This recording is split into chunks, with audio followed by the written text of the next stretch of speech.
paperback and e-readers this March. John Haynes, the man with nothing to lose. The man who rules the world runs into the irresistible force of a man with nothing to lose in this action-packed, all-new John Haynes series adventure. Get the regular and variant cover editions of John Haynes, the man with nothing to lose this March. Recently, there was an incident in the Kingsbridge section of the Bronx at the Fort Independent Housing Projects where an employee of the New York City Housing Authority shot his supervisor. And in this incident where a 43-year-old manager was shot by a 46-year-old subordinate worker on the third floor of this building, I see an incident that fits right in line with the pattern and profile I talked about in my book, The Man Crisis. Because in my book, The Man Crisis, I talk about how individuals like this are ticking time bombs, and it's not a matter of if, but when these individuals are going to participate in a horrific act of violence. And from the report on ABC 7 News, it was clear to me that this beta male had been a ticking time bomb for some time, because according to this report, this individual was a problem for some time, and people knew that this individual had serious issues for years. And this individual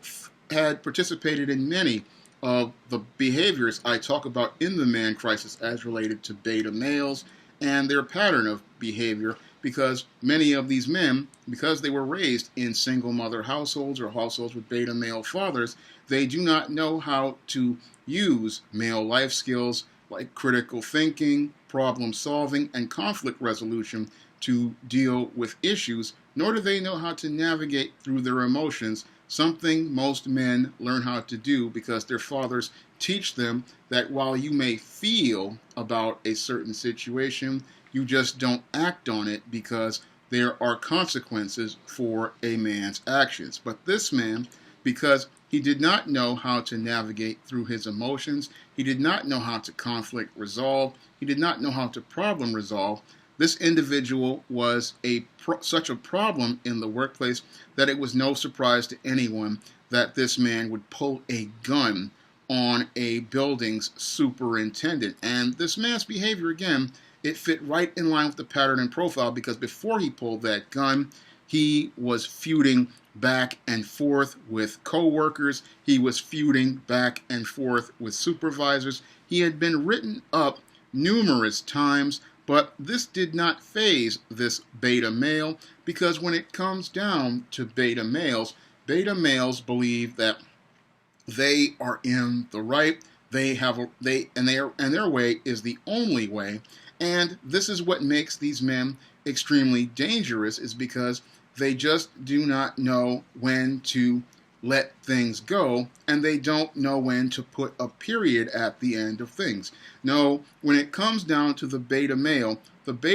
will continue escalating his behavior because he wants to insist that his opinion and his way is the only way. And that's what makes these men a ticking time bomb, and that's what makes them extremely, again, very dangerous to be around, because these men, when they cannot get their way and life does not work the way they want to work, they wind up participating in a spectrum of violent behaviors. And it's clear to me that this individual, even though he had been feuding back and forth and written up and disciplined for feuding back and forth with individuals and participating in dysfunctional behavior, his behavior was escalating, and sadly, the people at the New York City Housing Authority, probably because this man was in a union job, had no way to discipline this individual by trying to get him terminated, because this man was a ticking time bomb about to go off. And that was shown when this individual decided to bring a weapon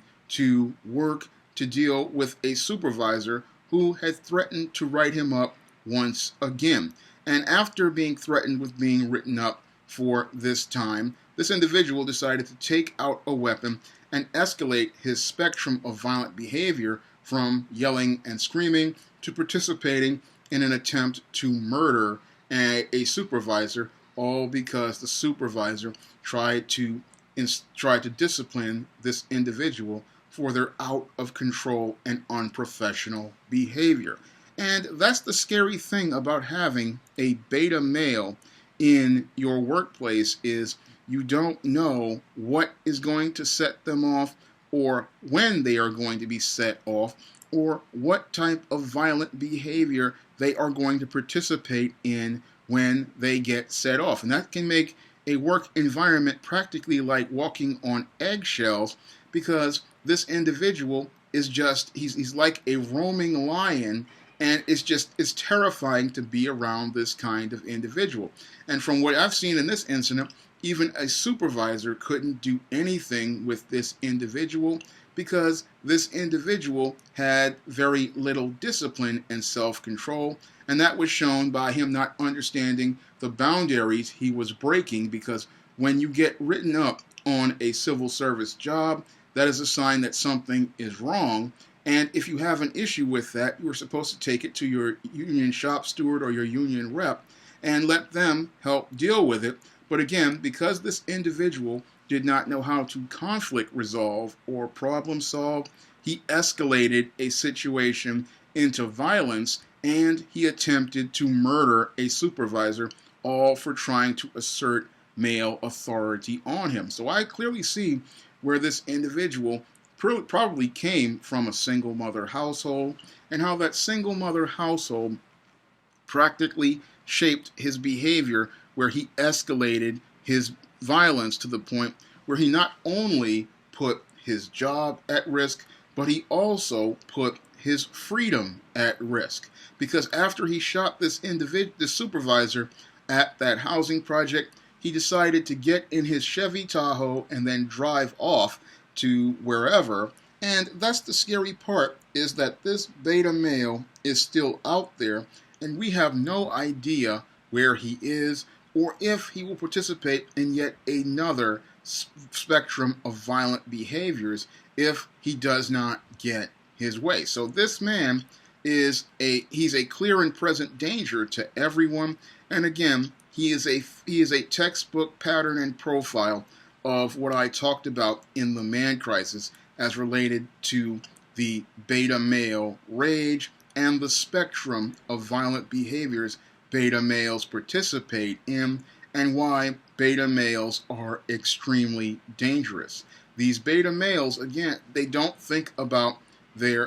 your health, safety, and freedom when they are emotional, and they don't think about their own health and safety because they are so caught up in their feelings that they don't think about the consequences of their actions. And that's what makes your beta male an extremely dangerous person to be around, because he does not think critically about the consequences of his actions. He does not think about the consequences of his decisions. And in one impulsive act, he can wind up losing a very good and lucrative job with a place like the New York City Housing Authority, a job that if you have it and you're a part of a union and you have it for life, and you could have and good retirement benefits, this man practically threw all of that away, all because he did not know how to critically think, he did not know how to conflict resolve, and he did not think about the long term. Everything was about satisfying his short-term emotional needs instead of thinking about his long-term freedom, health, and safety. And this is, again, another textbook case that fits right in line with the pattern and profile I talked about in the man crisis, and it shows how men in crisis, when they are left alone, they will self-destruct, and how they will wind up costing themselves a very good job, a very good career, and even their own freedom, because these men were not raised with the male life skills and survival skills to understand how to navigate the world of work. And when you're navigating the world of work, you have to learn how to leave your ego and your feelings at the door so that you can continue making a living on to the next day. And sadly, this man is not going to be making any living Once law enforcement finds him, he will be doing at least a good 10, 15 years in prison, and he'll sadly be reflecting on what he did and how he cost himself a very good job and a very good career, and he cost himself everything because he couldn't control his emotions and he had to act on his feelings instead of thinking before acting. If you'd like to learn more about the dysfunctional behaviors of individuals, like the individual who participated in the shooting, you can pick up my book, The Man Crisis, on Amazon.com in paperback, Kindle format, or you can pick it up on Smashwords, the iBook Store, or Google Play. And if you want to see me make more videos like this, you can donate to my Patreon, PayPal, or Cash App by clicking the links in the description box. Thanks. That's all I have to say for this video. You can comment, rate, and subscribe. Now available in paperback and Kindle Unlimited, The Man Crisis. Learn why so many men are struggling to find their way in an increasingly gynocentric world in The Man Crisis. Get your copy of The Man Crisis in paperback and Kindle Unlimited today.